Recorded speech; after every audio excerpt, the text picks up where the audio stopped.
Assalamualaikum warahmatullahi wabarakatuh. Waalaikumsalam warahmatullahi wabarakatuh. Bismillahirrahmanirrahim. Alhamdulillahi rabbil alamin. Wal aqibatu lil muttaqin. Wala udwana illa 'alal zalimin. Wassalatu wassalamu ala ashrafil anbiya'i wal mursalin, imamil muttaqin, sayyidil ghurril muhajjalin, wa ala alihi wa ashabihil mujahidin at-tahirin, amma ba'du.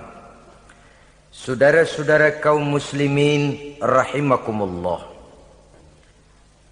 Nabi Musa alaihi salam adalah salah seorang nabi yang termasuk di dalam kelompok ulul azmi, 5 di antara yang terbesar. Beliau mendapat gelar kalimullah, artinya rasul yang pernah diajak dialog langsung oleh Allah Subhanahu wa ta'ala. Seperti yang kita maklum bahwa di zaman Nabi Yusuf alaihi salam, beliau membawa serta seluruh keluarganya untuk tinggal di Mesir. Maka berkembang biaklah keturunan Bani Israel di tanah Mesir. Sampai di zaman pemerintahan Ramses II, yang merasa khawatir dengan semakin banyaknya keturunan Bani Israel di Mesir akan menghancurkan kekuasaan daripada kerajaannya. Ramses II inilah yang kita kenal sebagai Fir'aun di zaman Nabi Musa alaihi salam. Maka terjadilah kemudian kebijaksanaan yang tidak bijaksana. Orang-orang tua dari Bani Israel dikerjakan secara paksa, membangun bangunan-bangunan mercusuar. Kemudian bayi-bayi dari Bani Israel dibunuh. Orang tuanya disuruh kerja paksa, bayi laki-lakinya dibunuh. Dengan target agar Bani Israel hapus dari permukaan bumi ini. Tetapi kehendak Allah pasti juga akan terjadi. Maka lahirlah Nabi Musa alaihi salam, yang kelahirannya disembunyikan oleh orang tuanya dari pengetahuan umum. Namun bagaimanapun disembunyikan, kekhawatiran itu datang juga di hati ibu Nabi Musa alaihi salam. Allah kemudian memberikan ilham kepada ibu daripada Nabi Musa. Masukkan anakmu ke dalam satu peti, hanyutkan di sungai Nil. Itu dilakukan oleh ibu Nabi Musa alaihi salam. Dimasukkannya bayi Musa ini ke dalam peti, ditutup rapat, dihanyutkan di sungai Nil. Kemudian ibu tadi memerintahkan saudara perempuannya untuk mengikuti kemana peti ini hanyut di bawah arus sungai Nil. Adapun peti ini kemudian hanyut dibawa oleh arus sungai Nil, memasuki istana Fir'aun. Maka permaisuri atau istri daripada Fir'aun melihat peti hanyut itu, diperintahkan tentaranya untuk mengambil peti tadi. Manakala peti terbuka, berisi seorang bayi laki-laki yang sangat mungil, sangat gembiralah istri daripada Fir'aun. Diusulkannya kepada suaminya agar bayi laki-laki tadi diambil saja, dijadikan sebagai anak angkat, dipelihara dan dibesarkan dalam istana. Fir'aun menerima usul daripada istrinya. Maka sejak saat itu dijaga, dipelihara dan dibesarkanlah Nabi Musa alaihi salam di lingkungan istana Fir'aun laknatullah alaihi. Begitulah ia memasuki masa remajanya, tumbuh sebagai anak angkat daripada Fir'aun dengan segala fasilitas yang serba cukup di dalam istana Fir'aun. Sampai pada masanya di mana ia kemudian menyadari bahwa ia sebenarnya bukan dari keturunan orang-orang Mesir, tapi berasal dari keturunan Bani Israel. Sehingga satu hari ketika ia keluar dari istana, ia bertemu dengan orang yang sedang bertengkar. Satu dari keturunan Bani Israel, satu lagi dari orang Mesir. Musa membantu orang Israel ini melerai perkelahian, tapi kemudian Nabi Musa memukul orang Mesir tadi, dan memang hebat, sekali pukul mati. Saudara-saudara, tidak sengaja Nabi Musa itu hanya memukul, memberikan peringatan, tapi mati. Ini disembunyikan oleh Nabi Musa, tapi bagaimanapun disembunyikannya, akhirnya toh tahu. Apalagi Fir'aun sejak awal memang sudah mendapat firasat. Jangan-jangan inilah yang banyak diramalkan oleh dukun-dukunku, ahli nujum di istanaku, bahwa akan lahir seorang anak laki-laki dari keturunan Bani Israel yang akan menghancurkan kekuasaanku, memusnahkan kerajaanku. Jangan-jangan ini orangnya. Sejak hari pertama menemukan bayi Musa, Fir'aun sudah punya firasat ke arah itu. Tapi karena kalah oleh desakan istrinya, maka diterimalah Musa untuk dibesarkan di dalam lingkungan istana. Sehingga akhirnya oleh karena perasaan bersalah ini, Nabi Musa melarikan diri. Melarikan diri dari istana Fir'aun setelah nyata-nyata bahwa dia memang keturunan Bani Israel. Melarikan dirilah Nabi Musa alaihi salam keluar dari Mesir menuju negeri Madian. Di dalam pengembaraannya, saudara-saudara, di satu lembah, Nabi Musa ketika itu belum menjadi nabi. Pemuda Musa ketika itu sedang beristirahat. Dari kejauhan dilihatnya orang sedang berdesak-desakan. Rupanya adalah pengembala-pengembala kambing yang akan mengambil air dari dalam sumur. Mereka berdesak-desakan, berebut karena sumur cuma satu, yang ngambil air kelewat banyak. Di antara desakan-desakan orang itu, Nabi Musa melihat dua orang wanita, kakak beradik, minggir saja, tidak ikut berdesak-desakan. Nabi Musa menghampiri dua wanita tadi. Kamu sedang apa di sini? Kami sebenarnya ingin mengambil air. Kenapa tidak ikut berdesak-desakan? Itulah soalnya. Mereka laki-laki semua, gagah perkasa pula. Kalau kami ikut berdesak-desakan, bagaimana jadinya kami? Biarlah kami mengalah, menunggu sampai mereka selesai semuanya, baru kami akan mengambil air. Mengertilah Nabi Musa bahwa wanita kakak beradik ini demikian halus akhlaknya. Gak mau berdesak-desakan sama orang laki. Budi pekertinya sedemikian luhur. Tungguin aja dah, ntar juga beres. Kalau semua udah kan pada minggir, kita nggak pakai berdesak-desakan. Saudara hadirin, menyadari kodrat kewanitaannya, sehingga berdesak-desakan itu saja sudah dianggap bisa mengurangi citranya sebagai wanita. Biar dia ngalah aja, tungguin ntar juga rapi. Bukan malah ikut ngerangsek. Enak nih berdesakan sama orang laki nih, lumayan nih.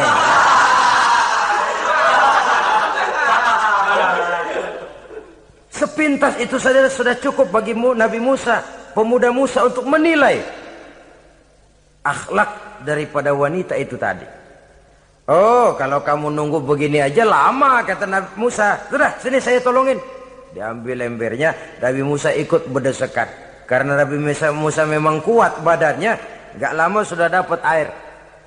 Sodorkan ke sana. Si wanita segera tahu bahwa pemuda ini begitu baik budi pekertinya, mau menolong orang yang dalam kesusahan. Akhirnya, bagaimana kalau kamu ikut saja ke rumah saya?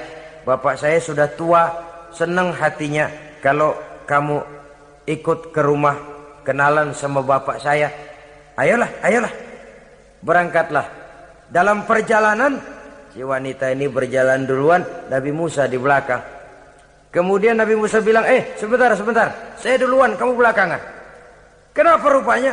Angin nakal bertiup menghembus pakaian si wanita, sehingga memberikan gambaran yang agak jelas tentang warna, bentuk, postur badan si wanita itu tadi.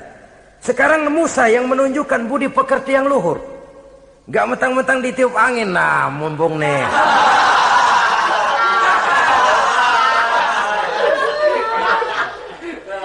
Rezeki nih, kapan lagi nyari yang begini ya? Jadi dua-duanya sudah menunjukkan satu akhlak yang sangat luhur.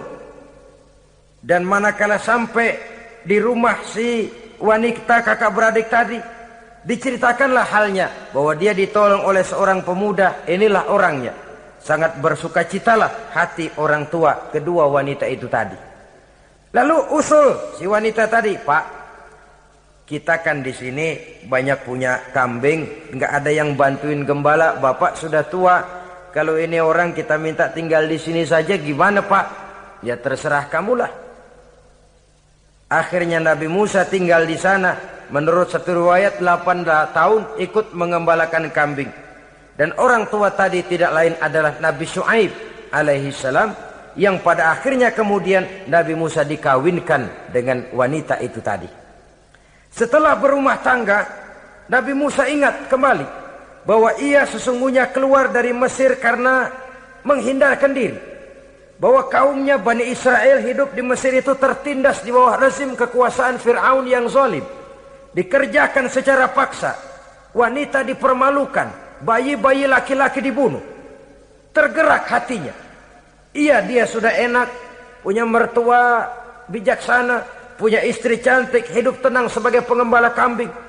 Tapi nurani kebangsaannya berontak. Saya tidak boleh bersenang-senang sementara bangsa saya ditindas. Saya tidak boleh menari di atas bangkai saudara saya. Saya tidak boleh tersenyum di atas penderitaan saudara-saudara saya. Saudara-saudara saya Bani Israel merintih di bawah penindasan Fir'aun. Saya harus membebaskan mereka. Diceritakanlah hal ini kepada mertuanya. Wah, ya kalau pakai bahasa mertua, saya mau kembali ke Mesir. Untuk apa Musa? Untuk menyelamatkan saudara-saudara saya Bani Israel yang masih dalam cengkraman kezaliman rezim Fir'aun. Saya harus membebaskan mereka. Ya kalau memang itu tekadmu nak, berangkatlah. Bapak mengiringimu dengan doa. Berangkatlah Nabi Musa bersama istrinya. Sampai ketika beliau sedang istirahat di satu lembah, dari kejauhan beliau melihat ada api menyala. Beliau berkata kepada istrinya, kau tunggu di sini. Tidak lama saya akan kembali. Saya akan menghampiri api itu. Berangkat Nabi Musa ke arah api menyala tadi. Makin didekati makin terang sinarnya. Sampai kemudian terdengar suara, ya Musa, inni ana rabbuka fakhla' na'laik. Innaka bilwadil muqaddasi tuwa wa ana akhtartuka fastami' lima yuha. Wahai Musa, akulah Tuhanmu, bukalah terompahmu. Sesungguhnya engkau berada di satu lembah yang disucikan bernama lembah tua. Aku telah memilihmu Musa, dan sekarang dengarlah apa yang diwahyukan kepadamu.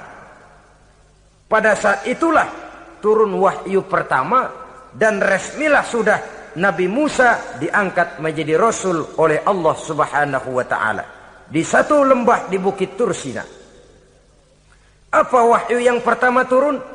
Bunyinya, innani anallah, la ilaha illa ana fa'budni. Sesungguhnya aku inilah adalah benar-benar Tuhanmu. Tidak ada Allah selain daripada aku. Maka hendaklah engkau hanya beribadah menyembah kepada aku. Ini umum saudara. Semua Rasul yang diutus Allah, inilah ajaran prinsipnya. Anallah, la ilaha illa ana. Akulah Allah Tuhanmu. Tidak ada Tuhan lain selain Allah. Semua Rasul membawa ajaran ini. Oleh sebab itu, bukan hanya sekadar percaya kepada Tuhan saja yang penting. Sudahlah, pokoknya kan percaya kepada Tuhan. Iya, Tuhan yang mana?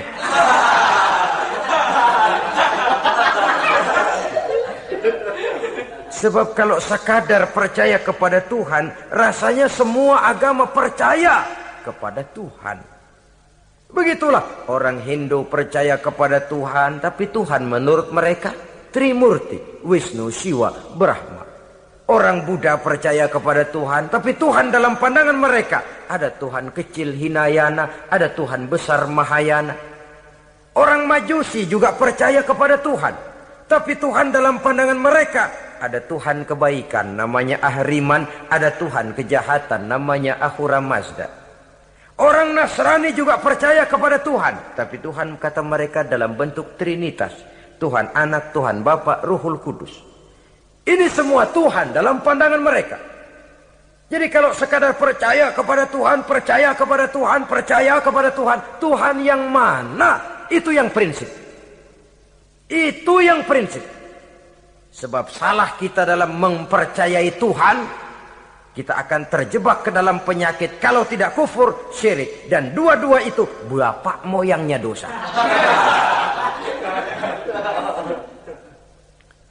Begitu Islam menyelamatkan kita masyarakat manusia. Ya ayyuhan nasu ubudu rabbakumul ladzi khalaqakum. Hai manusia, Tuhanmu yang perlu kamu sembah itu hanyalah Tuhan yang telah menciptakan kamu. Dan itu tidak lain adalah Allah yang lam yalid wa lam yulad wa lam yakul lahu kufuwan ahad, yang laisa kamislihi syai'un. Ia tidak beranak, ia tidak diperanakkan, dan ia tidak bisa diserupakan dengan apapun. Dialah Allah itu. Begitu wahyu yang diberikan kepada Adam, kepada Nuh, kepada Ibrahim, kepada Yusuf, bahkan kepada Musa alaihi salam. Innani anallah, la ilaha illa ana, fa'budni. Akulah Allah, Tuhanmu. Tidak ada Tuhan lain selain daripada aku Allah. Maka kepadakulah kamu hanya menyembah. Ini wahyu yang pertama turun, sudah berisi tauhid. Jadi hakikatnya agama Yahudi, saudara, adalah agama tauhid.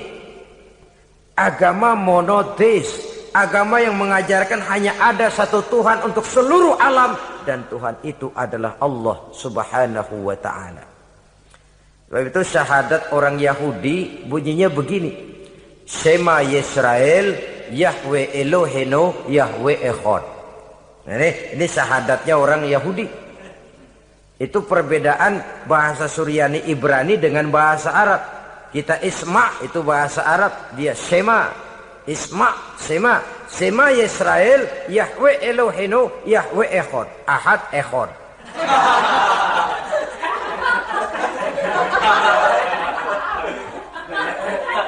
Maksudnya jelas. Shema Yisrael, Yahweh Elohenu, Yahweh Echad. Dengarlah hai Israel, Tuhan kita ialah Tuhan yang Esa. Yahweh kata mereka, Tuhan kita ialah Tuhan yang Esa. Esa tunggal, tidak beranak, tidak diperanakan. Kalau masih beranak, masih diperanakan, jangan Esa disebut, sebab dia masih berbilang. Dan maha suci Allah daripada sifat berbilang. Jadi asas dari seluruh misi yang dibawa oleh Rasul yang 25 itu sama. Tauhid inti ajarannya. Setelah tauhid, wa aqimis sholata li dzikri, dan dirikanlah solat untuk mengingat aku. Jadi solat pun diwajibkan kepada Nabi Musa. Cuma teknisnya yang berbeda. Bagaimana solat di zaman Nabi Musa, bagaimana solat di zaman Nabi Sulaiman, bagaimana solat di zaman Nabi Muhammad. Prinsipnya sama, solat. Teknisnya yang berbeda.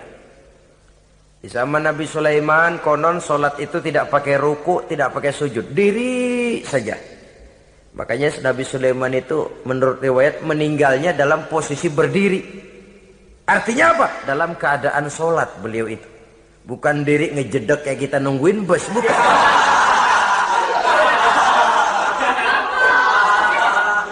Berdiri dalam kondisi solat. Tapi yang jelas solat itu setiap Nabi. Hanya teknisnya saja yang berbeda. Jadi ini sudah akidah dan syariat. Akulah Allah Tuhanmu, tidak ada Tuhan lain selain aku. Ini kan akidah. Yang kedua, wa aqimis sholata li dzikri, syariat. Dirikan solat untuk mengingat aku. Inna sa'ata atiyatun, sesungguhnya kiamat itu pasti akan datang. Ini juga sudah urusan beriman, percaya kepada yang gaib. Saudara-saudara kaum muslimin rahimakumullah. Setelah mendapat wahyu ini, turunlah perintah Allah kepada Nabi Musa. Apa kata Allah? Izhab ila fir'auna innahu tagha. Sekarang Musa, berangkatlah kamu menuju Fir'aun. Ia telah melampaui batas. Berangkatlah kamu ke sana Musa, hadapi Fir'aun, sampaikan dakwah ini, ia telah melampaui batas. Innahu tagha, ia telah berlebih-lebihan. Nah, saudara-saudara, jadi dua fungsi sudah.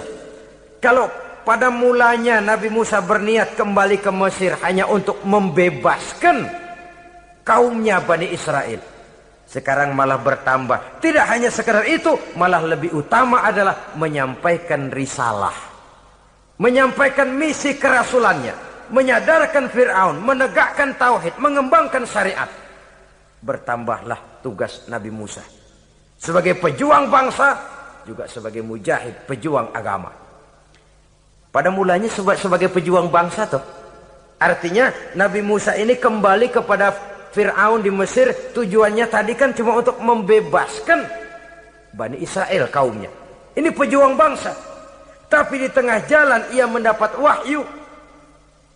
Berangkat kau kepada Fir'aun, innahu tagha, ia telah melampaui batas. Sadarkan dirinya, canangkan tauhid, sampaikan syariat. Bertambahlah tugasnya. Lebih daripada sekedar pejuang bangsa, ia juga pejuang agama, pejuang tauhid. Dwi fungsi. Kadang-kadang ada pejuang agama tapi tidak pejuang bangsa. Kadang-kadang ada pejuang bangsa tapi tidak pejuang agama. Nah, saudara-saudara kaum muslimin rahimakumullah, idealnya ya kedua-duanya. Ya pejuang agama, ya pejuang bangsa juga. Mendapat tugas seperti ini, apa permohonan Nabi Musa alaihi salam? Beliau berkata, qala rabbi shrah li sadri wa yassir li amri wahlul 'uqdatam min lisani yafqahu qawli waj'al li waziran min ahli Haruna akhi usdud biha uzri. Ini permohonan Nabi Musa ketika dilantik menjadi rasul. Diberikan tugas, berangkat kau ke Mesir, sampaikan risalah ini kepada Fir'aun, karena ia telah melampaui batas. Apa permohonan Nabi Musa? Rabbi syrah li sadri, ya Allah, lapangkan hati saya. Wa yassir li amri, mudahkan urusan saya. Wahlul 'uqdatam min lisani, buka kebekuan lidah saya. Yafqahu qawli, sehingga mereka mengerti apa yang akan saya bicarakan. Ini kondisi dasar. Memulai satu perjuangan dengan persiapan dasar. Apa permohonan pertama? Isyrah li sadri, lapangkan jiwa saya. Menghadapi musuh dengan jiwa yang lapang itu penting. So, kalau kita menghadapi musuh dengan jiwa yang sempit, kita sudah kalah sebelum perang. Menghadapi musuh dengan jiwa yang lapang, artinya masih berharap kalau dia mau mengikuti ajaran ini. Jadi pada tahap pertama itu datang bukan sebagai orang yang mau membasmi, tapi sebagai orang yang mau menyelamatkan. Ini perlu jiwa yang lapang. Sebab dakwah Nabi Musa itu kan pertama menyadarkan Fir'aun dulu. Nanti akan kita lihat setelah disadarkan dengan kata-kata, tidak kena juga dengan bukti berupa mukjizat. Masih bandel juga. Musa mohon supaya dikirim bencana. Masih nggak mempan juga, habislah urusan. Jadi ada tahapan-tahapan sesuai dengan kemungkinan Fir'aun bisa menerima. Sama juga bayi itu kan kalau baru lahir ke dunia, brol, kasih susu emaknya dulu. Gedean dikit, bubur. Gedean lagi, nasi ulek dah. Udah gede betul, nasi. Udah gede banget, jengkol jijelin.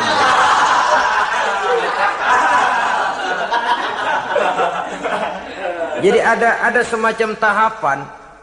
Kalau begitu lahir dikasih jengkol kan habis. Peringatan dulu. Setelah peringatan, bukti berupa mukjizat. Dihadapkan dengan sihir, menang mukjizat. Masih tidak mempan juga, teguran, dikirimkan azab, dikirimkan bencana. Masih tidak mempan juga, sudah ditenggelamkan oleh Allah di Lautan Merah. Itu akan kita ceritakan kemudian nanti. Jadi apa yang diminta oleh Nabi Musa, ya Allah, lapangkan hati saya menghadapi Fir'aun ini. Fir'aun CS, Fir'aun, Haman, dan lain-lain.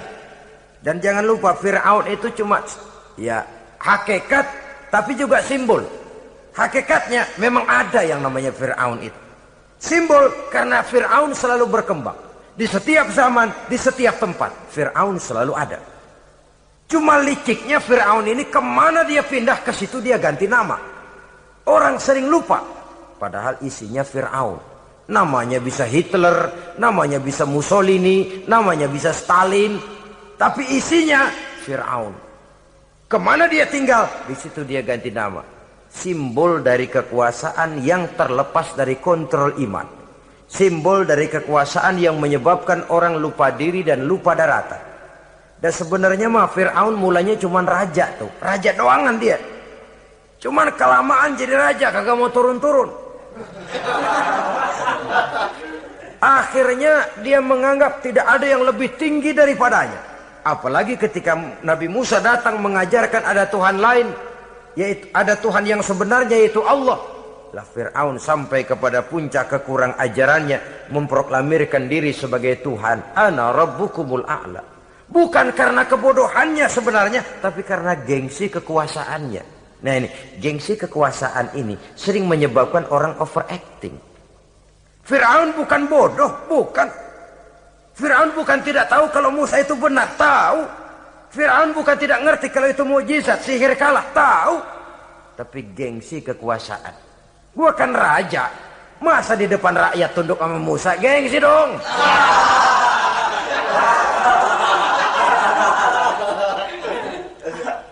Cobalah lihat, gengsi kekuasaan sering membuat orang mau menginjak-injak kebenaran. Mau membohongi hati nuraninya sendiri. Mau membohongi kolbinya, hatinya. Padahal itu sudah, orang kalau sudah hatinya sendiri dibohongin, apalagi orang lain, sudah manusia paling kejam itu. Cuma karena gengsi kekuasaan saja. Gengsi kekuasaan kadang menganggap remeh kecil Nabi Musa. Kadang merasa besar di depan rakyatnya, tiba-tiba harus tunduk kepada dakwah Musa. Ntar dulu, ada apa sama Musa? Dia kanyut, gue yang ngangkat. Iya toh, peristiwa di Sungai Nil itu. Karena aku yang nyelamatin, aku yang besarkan dia di istanaku. Gengsi kekuasaan sering menyebabkan orang overacting. Bukan karena kebodohannya, dia tahu itu benar. Tapi dia berat untuk mengikutinya. Kenapa? Gengsi kekuasaan. Inilah watak Fir'aun. Oleh sebab itu Nabi Musa minta, ya Allah, lapangkan hati saya menghadapi orang kayak Fir'aun ini. Wa yassirli amri, dan mudahkan urusan saya. Ini orang berjuang itu, saudara. Setelah segala taktik dan strategi dibicarakan, segala persiapan fisik disiapkan, jangan lupa, wa yassirli amri, ya Allah, mudahkan urusan saya. Sebab sepanjang yang bisa kita lakukan hanyalah berusaha dan berusaha. Kepastian, ketentuan, hak prerogatif daripada Allah Azza wa Jalla. Kalau Allah memberikan kemudahan, satu dunia orang mau menghadang, no problem. Kalau Allah sudah memberikan kemudahan, satu dunia orang mau mendatangkan kesulitan, gak ada gunanya. Wa yassirli amri, mudahkan kiranya urusan saya ini ya Allah. Karena sudah terbayang oleh Musa. Pertama, faktor psikologis. Bagaimanapun Fir'aun itu kan bapak angkat sendiri. Ya orang kalau nasihatin orang lain barangkali nggak terlalu jadi beban moral. Tapi kalau sudah menasehati orang yang pernah mengasuh dan membesarkan dia, itu kan beban moral. Sulit posisi ini. Apalagi kekuasaan mutlak berada di tangannya, tentaranya gagah perkasa. Wa yassirli amri, mudahkanlah urusan saya ya Allah. Lapangkan hati, mudahkan urusan. Saudara-saudara kaum muslimin rahimakumullah. Permohonan yang ketiga dari Nabi Musa, setelah minta dilapangkan hati dan dimudahkan urusan, wahlul 'uqdatam min lisani, bukalah kebekuan lidahku. Satu riwayat menjelaskan bahwa Nabi Musa memang agak gagap kalau bicara. Riwayat lain menjelaskan bahwa beliau agak sedikit cadel. Tapi yang jelas, minta agar dibukakan kebekuan lidah. Ini mengandung satu pelajaran. bahwa cara menyampaikan sesuatu akan sangat menentukan sesuatu itu sendiri. Sesuatu yang baik, kalau salah cara kita mengucapkannya, salah cara kita menyampaikannya, jadi tidak baik kesan orang. Ini soal ucapan. Soal hati itu Allah saja yang tahu. Tapi kan orang sebelum tahu hati ini, omongan yang didengar, tingkah laku yang dilihat. Maka ini yang diminta oleh Nabi Musa alaihissalam. Misi risalah ini berat. Menyampaikan pesan ilahi ini tidak ringan. Kalau salah saja ngomong, akan timbul kesalahpengertian. Oleh sebab itu, wahlul 'uqdatam min lisani, bukalah kebekuan lidah saya ini, supaya lancar bicara untuk menyampaikan yang hak, menghancurkan yang batil.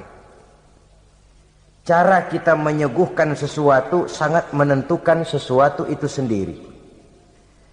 Saudara datang ke rumah saya, yang saya suguhkan cuma segelas teh pahit dan singkong goreng, tapi kalau dengan kata-kata yang menyentuh, enak didengar telinga, nggak berasa tuh singkong goreng. Sebaliknya yang disuguhkan makanan mahal, mewah, lezat, caranya kasar, omongannya nggak enak didengar. Makan dah sikat abisin deh, gue tau lu lapar, abisin deh.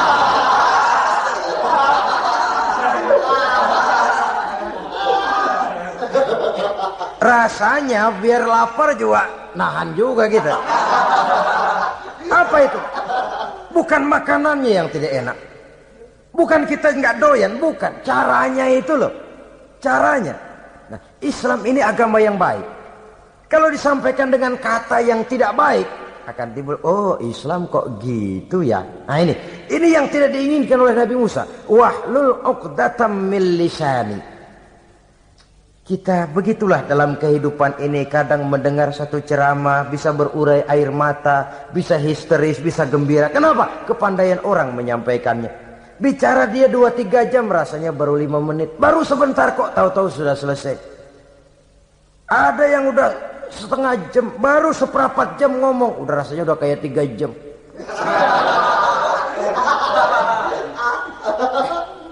Kita udah berbisikan, udah dah. Wahlul 'uqdatam min lisani. Targetnya apa? Yafqahu qauli, agar mereka memahami. Tentu lawannya agar mereka tidak salah mengerti, agar mereka tidak salah paham. Sebab kalau misi ini diterima dengan salah paham, dakwah tidak nyambung. Maka ini doa banyak dibaca, diamalkan oleh orang-orang mimbar yang sering pidato. Lapang hati melihat kerumunan orang banyak, tapi nggak dak-dikduk, nggak kena demam mimbar. Udara dingin tapi keringat, baju basah. Saudara hadirin yang saya hormati, lalu permohonan yang selanjutnya daripada Nabi Musa alaihi salam, waj'al li waziran min ahli, dan jadikanlah bagiku seorang pembantu dari keluargaku. Siapa? Haruna akhi, dia tidak lain adalah saudaraku Harun. Usdud biha uzri, akan saya limpahkan kepadanya segala beban-beban yang saya derita. Artinya orang berjuang perlu teman, nggak bisa sendirian. Nggak, bagaimanapun hebatnya kita tetap memerlukan bantuan daripada orang lain. Sendiri memang lebih baik daripada berteman orang jahat. Tapi berdua lebih baik daripada sendiri. Bertiga lebih baik daripada berdua. Makin banyak, makin baik. Untuk satu persoalan yang besar, memerlukan kebersamaan. Begitulah Nabi Musa memberikan contoh. Saya tidak bisa berjuang sendiri. Saya minta dibantu oleh saudara saya Harun. Jadikan dia pembantu saya. Tempat saya membagi suka dan duka dalam perjuangan ini. Tempat saya bercerita, tempat saya mengeluh, tempat saya melarikan persoalan. Sebab beban hati itu akan berkurang kalau kita ada tempat kita bercerita. Nah, saudara-saudara, berangkatlah Nabi Musa ke Mesir. Kemudian mulai menyampaikan dakwahnya kepada Fir'aun, laknatullah alaih. Fir'aun mendengar Musa datang kembali. Kemudian terjadilah forum dakwah itu. Apa kata Fir'aun? Musa, kamu kemana saja? Saya pergi ke Madian. Apa yang kamu lakukan? Begini, begini, begitu. Kamu melarikan diri? Pada mulanya iya. Dan sekarang apa maksud kamu datang kembali ke Mesir? Semula saya ingin membebaskan kaum saya Bani Israel. Lalu saya kemudian menerima wahyu dari Allah. Ditugaskan, diperintahkan langsung oleh Allah, Sang Maha Komandan, untuk datang menemui Tuhan, menyadarkan Tuhan dari kesesatan selama ini. Siapa Allah itu Musa? Allah adalah Tuhan saya dan Tuhan juga dan Tuhan seluruh alam ini. Baru nih Musa. Saya baru dengar nih. Ada yang begini nih. Tuhanlah pakai nggak kelihatan. Tuhanlah cuma satu. Yang Tuhannya banyak aja masih kelaparan.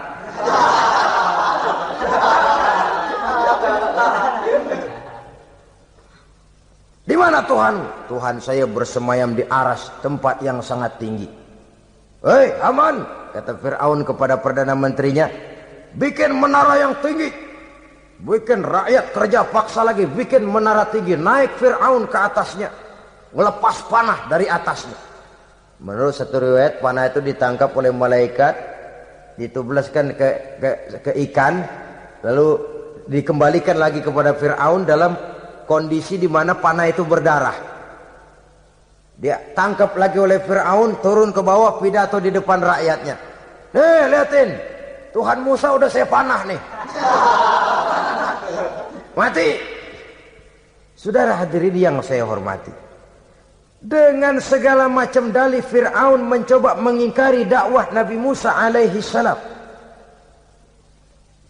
Baiklah Musa, andai kata kamu benar, apa buktinya? Tuhan mau apa? Kamu sanggup menandingi tukang sihir saya? Insya Allah. Ayo kumpul tukang sihir, kumpul. Kumpulkan tukang sihir, dilepaskan tali-tali kecil, berubah jadi ular mengejar Musa. Musa oleh Allah difirmankan, lemparkan tongkatmu Musa. Musa melemparkan tongkatnya.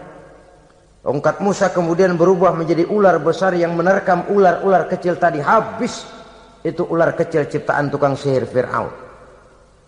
Begitu hebat mukjizat yang diberikan Nabi Musa. Dan Fir'aun tahu itu mukjizat.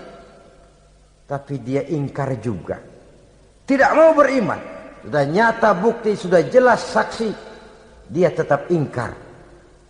Akhirnya Nabi Musa berdoa memohon kepada Allah, Rabbana innaka ataita fir'auna wa mala'ahu zinatan wa amwalan fil hayatid dunya.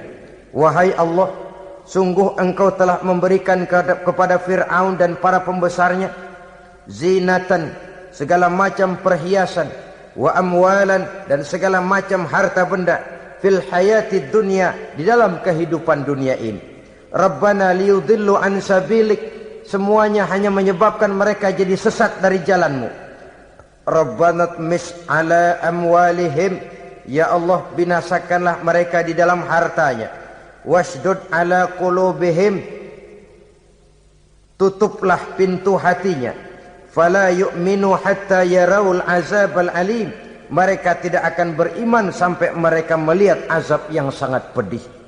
Sudah dibuktikan dakwah baik-baik tidak mempan, bukti berupa mukjizat tidak kena, sampai dikirimkan teguran berupa berbagai macam bencana masih tidak juga beriman. Akhirnya Nabi Musa memutuskan, kalau begitu menyelamatkan kaum dululah. Kaumnya Bani Israel dibebaskan dari perbudakan, dibawa oleh Musa keluar dari Fir'aun, dari Mesir, dikejar oleh Fir'aun. Dalam pengejaran ini sampailah Nabi Musa di tepian Laut Merah. Buntu, depan laut, belakang tentara Fir'aun. Maju kecebur, mundur kepergok musuh. Enggak ada pilihan lain. Dalam kondisi seperti ini, Allah subhanahu wa ta'ala berfirman kepada Musa, lemparkan tongkatmu ke laut, hai Musa. Musa melemparkan tongkatnya ke laut. Terjadilah mukjizat. Laut terbelah, jalan muncul ke permukaan laut. Lewat Musa di jalan itu, Fir'aun terus mengejar. Ketika Musa sampai di tepian sebelah sana, Fir'aun masih di tengah jalan. Laut menutup kembali, hilang itu jalanan. Fir'aun dan seluruh tentaranya tenggelam di Lautan Merah, mati. Pada saat kondisi seperti itulah Fir'aun dalam keadaan menghadapi sakaratul maut, napas cengap-cengap, hampir putus di leher, berkata dia, amantu bi Rabbi Musa wa Harun. Kalau begini mah saya juga percaya dah sama Tuhan. Percaya dah sama Tuhannya Musa dan Tuhannya Harun. Kata malaikat maut, kemarin kemana mas?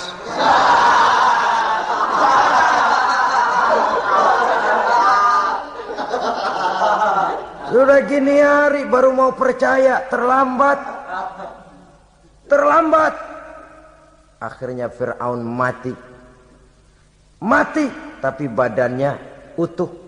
Allah berjanji, wa kadzalika nunajjika bi badanika litakuna liman khalfaka ayah. Kami selamatkan badanmu Fir'aun agar menjadi pelajaran bagi orang-orang sesudah kamu nanti. Fir'aun mati, tapi badannya selamat terdampar di tepi pantai. Oleh rakyat Mesir, wah ini raja kita nih. Raja kita, ketemu. Hidup, mati.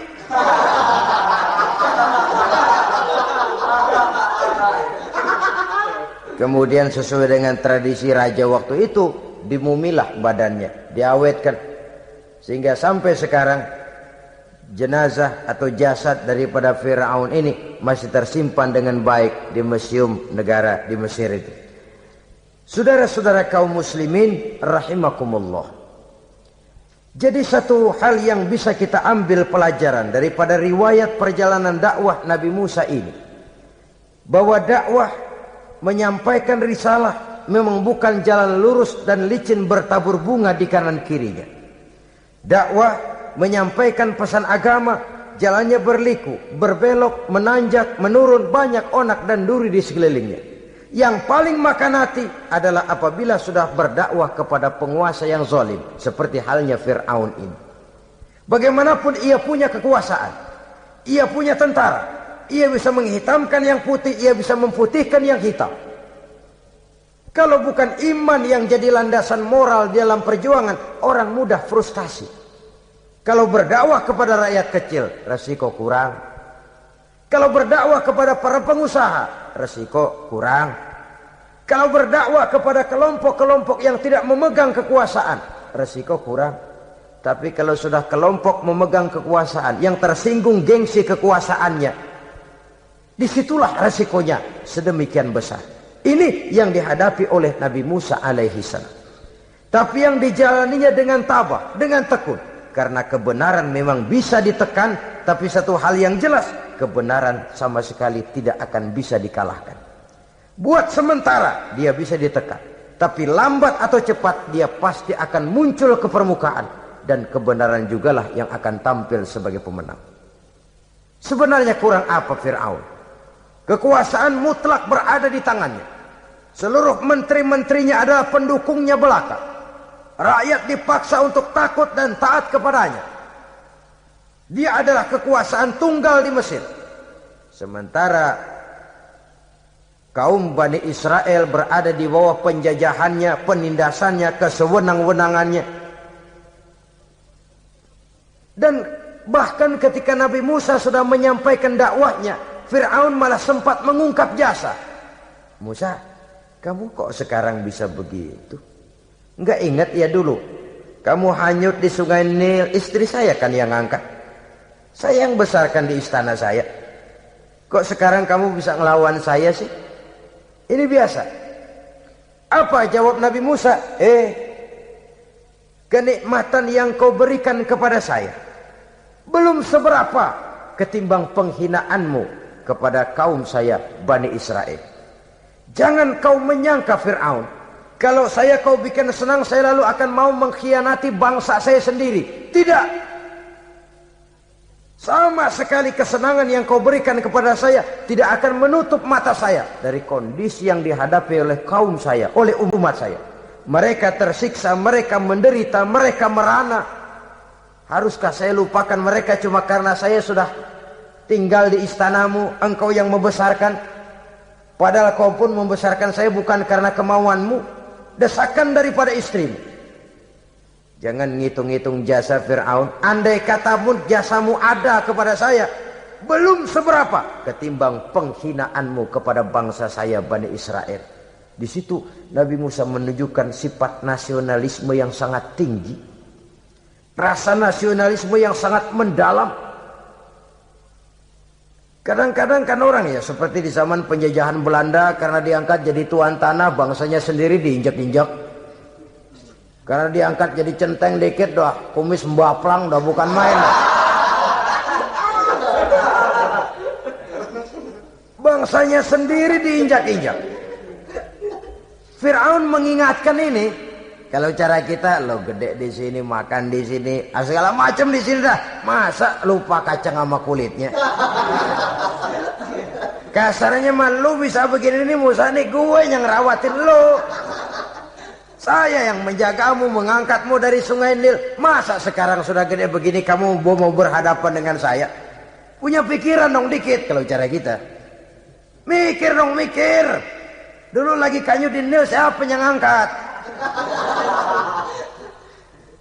Musa tidak membantah. Betul itu Fir'aun, betul.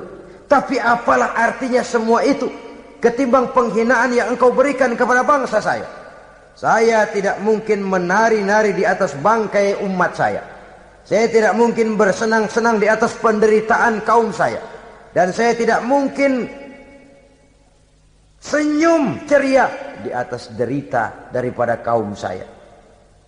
Dengan tidak melupakan jasamu, saya tidak akan merubah pendirian saya. Saya ingin membebaskan penjajahan. Saya ingin membebaskan kaum saya Bani Israel dari belenggu penindasan. Kalau engkau sudah tidak mau mendengar dakwah yang saya sampaikan, tidak mau bertuhan Allah, tidak mau menyembah kepadanya, tetap dengan keangkuhan dan kesombonganmu sekarang ini, okelah, berjalanlah dengan keyakinanmu. Tapi saya harus membebaskan kaum saya Bani Israel. Saudara-saudara kaum muslimin rahimakumullah, itulah jalan dakwah, jalan menyampaikan risalah agama, risalah Islam. Sekali lagi, bukan jalan lurus bertabur bunga. Tapi agama memberikan ajaran, balighu anni walau ayat. Sampaikan dari aku, walaupun cuma sekedar satu ayat saja. Tugas ini memang mulia, tapi berat. Tugas ini memang terhormat, tapi penuh resiko. Ya kalau menyampaikan asal sekedar menyampaikan, sudahlah, pokoknya nyampein, percaya syukur kagak, udah dah. Bukan cuma sekadar itu, ada semacam tanggung jawab moral. Maka kondisi dasar yang dilakukan oleh Nabi Musa, permohonan yang tadi itu, ya Allah lapangkan hati saya. Jalan ini penuh onak dan duri, berliku, menanjak, menurun. Banyak halangan, tentangan, rintangan, dan fitnahan. Kemudian mudahkan urusan saya. Menentang kekuasaan Fir'aun bukan perkara ringan. Bukan urusan main-main. Menentang raja yang sedang berkuasa. Kekuasaannya mutlak, otoriter pula. Diktator murni Fir'aun itu. Mudahkan urusan saya menghadapi jalan ini ya Allah. Karena tidak mungkin menurut otak. Mana bisa kata kebiasaan, impossible kata rasio. Kalau Allah mau memudahkan, semua jalan akan terbuka dengan mudah. Tapi kalau Allah yang mempersulit, bagaimanapun matangnya perhitungan strategi, taktik, rencana, program, planning, kalau Allah mempersulit, jalan itu akan jadi buntu jadinya. Oleh sebab itu maka persiapan zahir harus diimbangi dengan persiapan batin. Untuk menegakkan sesuatu yang hak, menghancurkan sesuatu yang batil, sebagaimana yang dilakukan oleh Nabi Musa alaihi salam ini. Dan segala macam tantangan dihadapi oleh Nabi Musa. Kau menyampaikan risalah bahwa engkau Rasul? Ya. Kau punya bukti? Siap. Apa buktimu? Ini, tongkat dilempar jadi ular, tangannya dimasukkan ke saku baju, lalu dikeluarkan bersinar gemerlapan, lebih sinar dari lampu merkuri. Sampai Fir'aun silau dibuatnya bersudah Musa, sudah, masukkan tanganmu lagi, masukkan tanganmu lagi. Dia tahu, dia sadar itu bukan sihir, tapi lagi-lagi gengsi kekuasaannya. Sehingga pantas kalau Nabi pernah bersabda, afdalul jihad kalimatu haqqin inda imamin jair. Jihad yang paling besar adalah mengucapkan kebenaran di depan penguasa yang zalim. menyampaikan kebenaran di hadapan penguasa yang zalim. Tapi kan berat, saudara, sulit, apalagi kalau belum apa-apa udah ngeri. Udah jangan dah.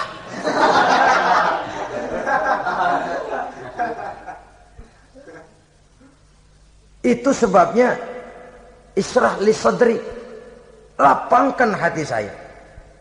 Saya tidak punya kepentingan apa-apa kecuali menyampaikan kebenaran. Kalau sudah ada kepentingan pribadi, itu yang sering jadi handicap. Itu yang sering jadi jurang pemisah antara kita dengan orang yang akan kita sampaikan kebenaran tadi. Saudara-saudara kaum muslimin rahimakumullah, maka terasa benar relevannya doa yang diajarkan oleh Rasul kepada kita. Allahumma arinal haqqa haqqa warzuqna ittiba'ah wa arinal batila batilan warzuqna ijtinabah. Ya Allah, tunjukkan kepada saya bahwa yang benar itu benar, berikan saya kekuatan untuk mengikutinya. Ya Allah, tunjukkan kepada saya bahwa yang salah itu salah, berikan saya kekuatan menghindarinya. Kenapa? Orang sering tahu bahwa itu benar, tapi tidak berdaya mengikutinya. Seperti Fir'aun tahu bahwa Musa itu benar. Abu Jahal, Abu Lahab juga tahu bahwa Nabi Muhammad itu benar. Abrahat juga tahu bahwa Nabi Ibrahim itu benar. Namrus juga tahu Ibrahim itu benar. Tapi mereka tidak berdaya mengikuti kebenaran karena gengsi kekuasaannya. Kadang kita tahu bahwa itu salah itu. Tapi karena dilakukan oleh orang yang punya kekuasaan, kita lalu tidak berdaya menghindarinya. Malah terjebak ikut-ikutan salah. Lalu menghibur-hibur diri. Sudahlah, tak ada gading yang tak retak. Bukankah dengan demikian kita sudah melegimitir kesalahan? Tahu bahwa itu benar dan mampu mengikutinya, itu nikmat. Tapi tahu itu benar namun tidak berdaya mengikutinya, itu mendatangkan siksaan batin. Tahu itu salah dan mampu menegur, itu nikmat. Tahu bahwa itu salah tapi larut ikut salah, nimbrung dalam kesalahan, itu mendatangkan tekanan batin. Jadi tahu kebenaran itu penting, tapi terketuk hati mengikuti kebenaran itu jauh lebih penting. Semua kita tahu Islam itu benar, tapi semua yang tahu Islam itu benar maukah mengikuti ajaran Islam? Tidak. Semua orang tahu kalau judi itu batil. Hatta penjudi yang paling kakap pun mesti tahu kalau itu batil, itu tidak baik. Tapi dia tidak berdaya untuk menghindarkannya. Terjebak ke dalam penyakit itu tadi. Oleh sebab itu, saudara-saudara kaum muslimin yang saya cintai, tidak ada satu ucapan yang lebih baik. Dalam istilah Quran itu Allah menjelaskan, wa man ahsanu qawlan mimman da'a ila Allah wa amila salihan wa qala innani minal muslimin. Ucapan siapakah yang lebih baik dalam hidup ini selain daripada mimman da'a ila Allah, selain daripada ucapan orang-orang yang menyeru ke jalan Allah, orang-orang yang menyadarkan kepada agama. Ini jalan Allah, mari ikuti. Itu jalan setan, mari tinggalkan. Wa amila salihan, tidak cukup sekedar berdakwah mengajak orang ke jalan Allah, dia juga beramal soleh. Dia bangun rumah sakit, dia bangun madrasah, dia bangun masjid, dia makmurkan majlis taklim, dia santuni yatim piatu. Wa qala innani minal muslimin, seraya berkata, saya termasuk orang yang berserah diri kepada Allah. Da'a ila Allah wa amila salihan wa qala innani minal muslimin. Menyerukan manusia ke jalan Allah, beramal soleh, dakwah bil hal kata orang sekarang. Kemudian mereka pada akhirnya berkata, kami adalah sekelompok orang-orang yang sudah berserah diri kepada Allah. Segalanya diserahkan kepada Allah. Lahirlah kedamaian rohani, ketegaran pribadi, ketentraman batin di dalam dia melaksanakan tugasnya. Kalau tidak, maka nanti ya tuh orang kan gua ajak baik-baik nyuruh sembahyang, ngapa gua dimusuhin. Dipikirin, kurus dah. ampek aja deh. Makan hati. Soal orang mau beriman atau tidak itu bukan urusan kita. Tugas kita hanya sekedar penyampai. Tugas Rasul hanya sekedar penyampai. Kalau dakwah sudah disampaikan, metode sudah disusun, pendekatan sudah baik, tapi orang tidak mau beriman, Allahumma inni qad ballaghtu, ya Allah sudah saya sampaikan, ya Allah sudah saya peringatkan, ya Allah sudah saya sampaikan, ya Allah sudah saya tegur. Kalau toh tetap begitu juga, sudah saya sampaikan ya Allah. Di sana kelapangan lalu tumbuh. Jadi dengan kata lain, kita hanya berusaha, hidayah adalah di tangan Allah. Oleh sebab itu, kita ini termasuk yang bersyukur telah mendapat limpahan hidayah ini. Kalau kita lihat Fir'aun CS termasuk Haman, Perdana Menterinya, dan seluruh bala tentaranya, kurang apa? Mereka lihat mukjizat. Mereka saksikan kebesaran Allah. Di dunia juga mereka sudah dikirim bencana, teguran kepada mereka, entah tidak juga beriman. Dan strategi Nabi Musa mula-mula dialog, diajak ngomong, diajak bicara, diajak mikir, tukar pikiran. Allah itu begini-begini, oh tidak bisa, iya begini-begitu. Masih tidak percaya juga, dibuktikan mukjizat, tongkat jadi ular, tangan bisa mengeluarkan sinar. Masih ingkar juga, keluar doanya nih. Doa yang ada dalam surah Yunus ayat 88-89. Rabbana tmis ala amwalihim. Ya Allah cukup dah. Seruan sudah disampaikan, peringatan sudah diberikan, mukjizat sudah mereka lihat, tapi nggak juga mau beriman. Buresin aja harta bendanya dah. Habisin aja. Habisin dah. Dikasih perhiasan kehidupan dunia. Innaka ataita fir'auna wa mala'ahu zinatan wa amwalan. Dikasih harta, kesenangan dunia, bikin sesat. Habisin aja dah. Wastud ala qulubihim, hatinya empat dah. Udah dipatri, udah enggak mempan apa-apa. Sudahlah ya Allah. Wala yu'minu hatta yaraul azabal alim. Rasanya mereka memang enggak bakal mau beriman kalau belum melihat azab yang sangat pedih. Dan memang setelah timbul tenggelam, napas mau sekarat, baru beriman. Terlambatlah sudah. Nah, saudara-saudara kaum muslimin rahimakumullah, bagaimana akhir daripada perjalanan Nabi Musa ini, insya Allah akan kita bicarakan pada pertemuan berikutnya. Terima kasih atas perhatian saudara. Mohon maaf atas segala kekurangan. Wassalamualaikum warahmatullahi wabarakatuh. Waalaikumsalam.